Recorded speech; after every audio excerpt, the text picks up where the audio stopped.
Hello and welcome to another Demon 212 PS3 review add-on. Basically I'm going to be taking a look at the downloadable content for Castlevania Lords of Shadow.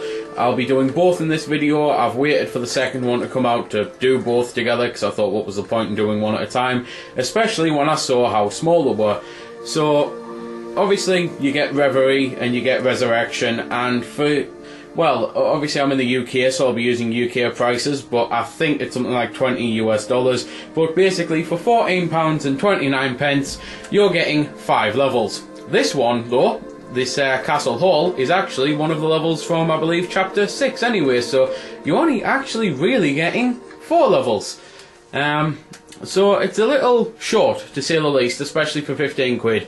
Which is why, personally, unless you bought the game really cheap, I'd say wait for it to price crash, because it's so not worth the price.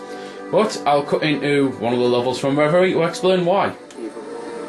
So, this is set after you beat the game, but before what happens at the end credits, and I'm not going to exactly say everything that happened because I don't want to spoil the game for anyone who hasn't played it, although in all honesty I personally recommend you leave the review now just in case I say something, and, well, come and watch this before you decide to buy the content, if you decide to buy it after you've beat the other game, because this is to fill in the story of how Gabriel becomes to be, I suppose. So, the whole point of it is, well, to be fair, just the main part of the Castlevania, there's nothing exactly new here or different.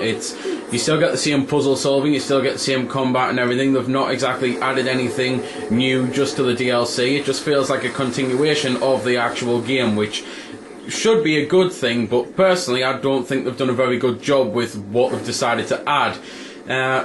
The levels on Resurrection, for example, are absolutely horrendous to use with the game's camera, and I'm not the only one who slagged this game's camera off. Pretty much everyone does, and every review I've seen of it says that the camera's quite poor, so designing a level designed around the camera kind of makes it a bit pointless. For Reverie, there's not really anything to do with that. There's no problems you're going to come across, at least I didn't, and in all honesty Reverie's pretty decent as far as gameplay goes. It's just a complete shame that I had beat the levels 100% in about 40 minutes really. The only thing I hadn't actually done was beat them on the hardest difficulties, and that's because I'm waiting to beat the game on the hardest difficulty in one go. I was been saving it up to go through the game again to give me an excuse. So instead I've just simply been playing it with, well, medium difficulty. So, again, without really trying to spoil or mention anything specific with the story, I will at least say that I personally, while the gameplay in this doesn't really, as I say, change or anything, the story vastly does, because the story now becomes a case of, instead of cutscenes, it's comic book drawn things, and I just don't see why they've changed it for the DLC. I personally don't think it looks very good. The detail on it is very hazy, and sometimes it's hard to actually tell which character's which at a certain point. It's just, I just don't understand why they've had to change it. I especially don't think the story added in the DLC is actually any good. I think if anything it complicates matters and takes away from the greatness of the overall game and the overall ending, because by trying to explain it, which it didn't really need explaining, you could kind of see it coming after like chapter 5 or something, then all they've done is actually, as I see it, overcomplicated and take away from the whole game's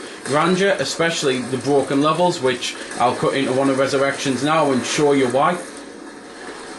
So, this is the section where I first noticed that the camera was going to be a problem, because as you might have noticed now, it's zoomed out and I have to jump from platform to platform very quickly before I either get spotted or before the platform disappears. And the camera really does get in the way. There's quite a few times where you'll actually jump for a platform, and because the camera's moved ever so slightly, that actually turns into a huge movement on Gabriel and you completely overshoot the platform. This gets even worse when you actually fight the boss of the Resurrection campaign, where the camera zooms out when he jumps up into the air, it zooms in, it moves around, spins all the time, and the amount of times you'll misplace either your jumping and get hit, or you'll miss completely with your whip, even though it looks like your whip's going straight through his head, and overall it just makes the game as I say, really annoying and irritating in many ways because of this damned camera. Again, it's the first time I've noticed real problems, so much so that I had to turn the difficulty down in order to actually just beat this campaign, because the boss himself is so cheap and so broken with the bad camera that I was fighting him for over an hour and a half before I decided to drop the difficulty down, before I just managed to beat him. So basically it comes down to how much you paid for the game, and I'll be honest here, I bought the game £30 brand new, got it before the release date, beat it, reviewed it, sold it for more than I actually paid at a local store, and then bought it back for dirt cheap, and I still don't think this content's worth the £15 I've paid for it. And I therefore have only actually paid £30 in total for the game.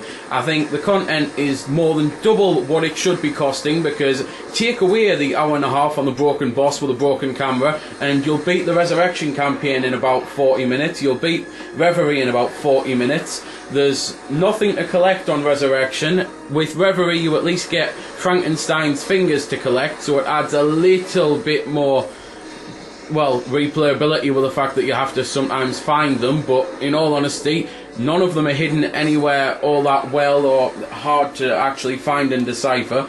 So if you got 100% of the collectibles on the main part of the game, you should find these dead easy without any bother.